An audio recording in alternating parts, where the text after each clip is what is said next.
بسم اللہ الرحمن الرحیم اللہم لک الحمد سرمدا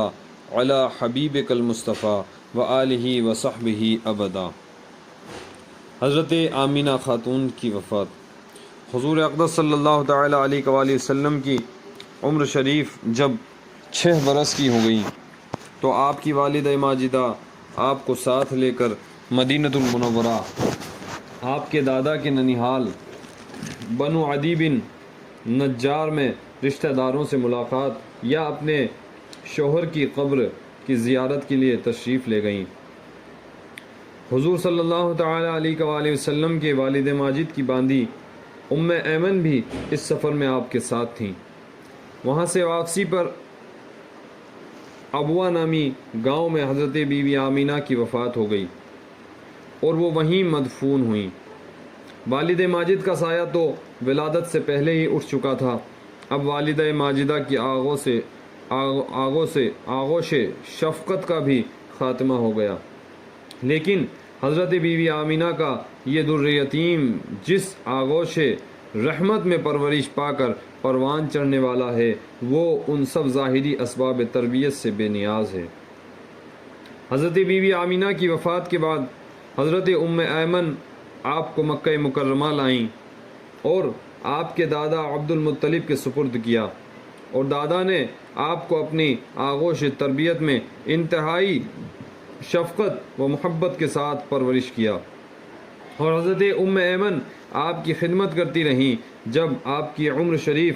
8 برس کی ہو گئی تو آپ کے دادا عبد المطلب کا بھی انتقال ہو گیا۔ عبد المطلب کی وفات کے بعد آپ کے چچا ابو طالب نے آپ کو اپنی آغوش تربیت میں لیا، اور حضور صلی اللہ تعالی علیہ وآلہ وسلم کی نیک خصلتوں اور دل لبھا دینے والی بچپن کی پیاری پیاری اداؤں نے ابو طالب کو آپ کا ایسا گرویدہ بنا دیا کہ مکان کے اندر اور باہر ہر وقت آپ کو اپنے ساتھ ہی رکھتے، اپنے ساتھ کھلاتے پلاتے، اپنے پاس ہی آپ کا بستر بچھاتے، اور ایک لمحہ کے لیے بھی کبھی اپنی نظروں سے اوجھل نہیں ہونے دیتے تھے۔ ابو طالب کا بیان ہے کہ میں نے کبھی بھی نہیں دیکھا کہ حضور صلی اللہ علیہ وسلم کسی وقت بھی کوئی جھوٹ بولے ہوں، یا کبھی کسی کو دھوکہ دیا ہو، یا کبھی کسی کو ایذا پہنچائی ہو، یا بیہودہ لڑکوں کے پاس کھیلنے کے لیے گئے ہوں، یا کبھی کوئی خلاف تہذیب بات کی ہو۔ ہمیشہ انتہائی خوش اخلاق، نیک اطوار، نرم گفتار، بلند کردار اور اعلیٰ درجے کے پارسا اور پرہیزگار رہے۔ ایک مرتبہ ملک عرب میں انتہائی خوفناک قحط پڑ گیا۔ اہل مکہ نے بتوں سے فریاد کرنے کا ارادہ کیا، مگر ایک حسین و جمیل بوڑھے نے مکہ والوں سے کہا کہ اے اہل مکہ، ہمارے اندر ابو طالب موجود ہیں جو بانی کعبہ حضرت ابراہیم خلیل اللہ علی نبینا علیہ الصلاۃ والسلام کی نسل سے ہیں، اور کعبہ کے متولی اور سجادہ نشین بھی ہیں۔ ہمیں ان کے پاس چل کر دعا کی درخواست کرنی چاہیے۔ چنانچہ سرداران عرب ابو طالب کی خدمت میں حاضر ہوئے اور فریاد کرنے لگے کہ اے ابو طالب، قحط کی آگ نے سارے عرب کو جھلس کر رکھ دیا ہے، جانور گھاس پانی کے لیے ترس رہے ہیں، اور انسان دانہ پانی نہ ملنے سے تڑپ رہے ہیں، قافلوں کی آمد و رفت بند ہو چکی ہے، اور ہر طرف بربادی اور ویرانی کا دور دورہ ہے۔ آپ بارش کے لیے دعا کیجیے۔ اہل عرب کی فریاد سن کر ابو طالب کا دل بھر آیا، اور حضور صلی اللہ علیہ وسلم کو اپنے ساتھ لے کر حرم کعبہ میں گئے، اور حضور صلی اللہ علیہ وسلم کو دیوار کعبہ سے ٹیک لگا کر بٹھا دیا اور دعا مانگنے میں مشغول ہو گئے۔ درمیان دعا میں حضور صلی اللہ علیہ وسلم نے اپنی انگشت مبارک کو آسمان کی طرف اٹھا دیا، اور ایک دم چاروں طرف سے بدلیاں نمودار ہوئیں، اور فوراً ہی اس زور کا باران رحمت برسا کہ عرب کی زمین سیراب ہو گئی۔ جنگلوں اور میدانوں میں ہر طرف پانی ہی پانی نظر آنے لگا۔ چٹیل میدانوں کی سرزمین سیراب اور سرسبز و شاداب ہو گئیں۔ قحط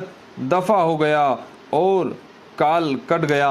اور سارا عرب خوشحال اور نہال ہو گیا۔ چنانچہ ابو طالب نے اپنے اس طویل قصیدے میں جس کو انہوں نے حضور اقدس صلی اللہ علیہ وسلم کی مدح میں نظم کیا ہے، اس واقعے کو ایک شعر میں اس طرح ذکر کرتے ہیں، اس کا ترجمہ ہے کہ وہ یعنی حضور صلی اللہ علیہ وسلم ایسے گورے رنگ والے ہیں کہ ان کے رخ انور کے ذریعے بدلی سے بارش طلب کی جاتی ہے، وہ یتیموں کا ٹھکانہ اور بیواؤں کے نگہبان ہیں۔ حضور اقدس صلی اللہ تعالی علیہ وآلہ وسلم کا لقب امی، اس لفظ کے دو معنی ہیں، یا تو یہ کہ ام القریٰ کی طرف نسبت ہے کہ ام القریٰ مکہ مکرمہ کا لقب ہے اور لہٰذا امی کے معنی مکہ مکرمہ میں رہنے والے، یا امی کے یہ معنی ہے کہ آپ نے دنیا میں کسی انسان سے لکھنا پڑھنا نہیں سیکھا۔ یہ حضور صلی اللہ علیہ وسلم کا بہت ہی عظیم الشان معجزہ ہے کہ دنیا میں کسی نے بھی آپ کو نہیں پڑھایا لکھایا، مگر خداوند قدوس نے آپ کو اس قدر علم عطا فرمایا کہ آپ کا سینہ اولین و آخرین کے علوم و معارف کا خزینہ بن گیا، اور آپ پر ایسی کتاب نازل ہوئی کہ جس کی شان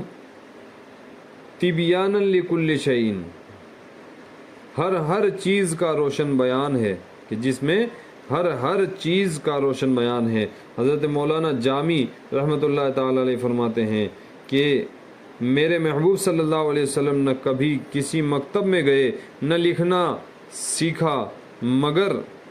اپنے چشم و ابرو کے اشارے سے سینکڑوں مدرسوں کو سبق پڑھا دیا۔ ظاہر ہے کہ جس کا استاد اور تعلیم دینے والا خلاق عالم جل جلالہ ہو، بھلا اس کو کسی اور استاد سے تعلیم حاصل کرنے کی کیا ضرورت ہوگی۔ اعلیٰ حضرت فاضل بریلوی علیہ رحمہ فرماتے ہیں کہ ایسا امی کس لیے منت کش استاد ہو، ایسا امی کس لیے منت کش استاد ہو، کیا کفایت اس کو اقرا ربک الاکرم نہیں۔ آپ کے امی لقب ہونے کا حقیقی راز کیا ہے، اس کا تو خداوند علام الغیوب کے سوا اور کون بتا سکتا ہے، لیکن بظاہر اس میں چند حکمتیں فوائد معلوم ہوتے ہیں۔ اول یہ کہ تمام دنیا کو علم و حکمت سکھانے والے حضور صلی اللہ علیہ وسلم ہوں، اور آپ کا استاد صرف خداوند عالم ہی ہو، کوئی انسان آپ کا استاد نہ ہو، تاکہ کبھی کوئی یہ نہ کہہ سکے کہ پیغمبر تو میرا پڑھایا ہوا شاگرد ہے۔ دوم یہ کہ کوئی شخص کبھی یہ خیال نہ کر سکے کہ فلاں آدمی حضور صلی اللہ علیہ وسلم کا استاذ تھا تو شاید وہ حضور صلی اللہ علیہ وسلم سے زیادہ علم والا ہو۔ تیسری بات یہ کہ حضور صلی اللہ علیہ وسلم کے بارے میں کوئی یہ وہم بھی نہ کر سکے کہ حضور صلی اللہ علیہ وسلم پڑھے لکھے آدمی تھے، اس لیے انہوں نے خود ہی قرآن کی آیتوں کو اپنی طرف سے بنا کر پیش کیا ہے، اور قرآن انہی کا بنایا ہوا ہے۔ امی لقبی ہونے میں چوتھی بات یہ ہے کہ جب حضور صلی اللہ علیہ وسلم ساری دنیا کو کتاب و حکمت کی تعلیم دیں تو کوئی یہ نہ کہہ سکے کہ پچھلی اور پرانی کتابوں کو دیکھ کر ایک قسم کی انمول اور انقلاب آفرین تعلیمات دنیا کے سامنے پیش کر رہے ہیں۔ اور پانچویں بات یہ کہ اگر حضور صلی اللہ تعالی علیہ وآلہ وسلم کا کوئی استاد ہوتا تو آپ کو اس کی تعظیم بھی کرنی پڑتی، حالانکہ حضور صلی اللہ علیہ وسلم کو خالق کائنات نے اس لیے پیدا فرمایا تھا کہ سارا عالم آپ کی تعظیم کرے۔ اس لیے حضرت حق جل شانہ نے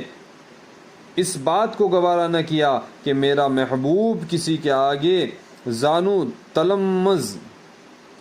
تہ کرے اور کوئی اس کا استاد ہو۔ واللہ تعالی اعلم۔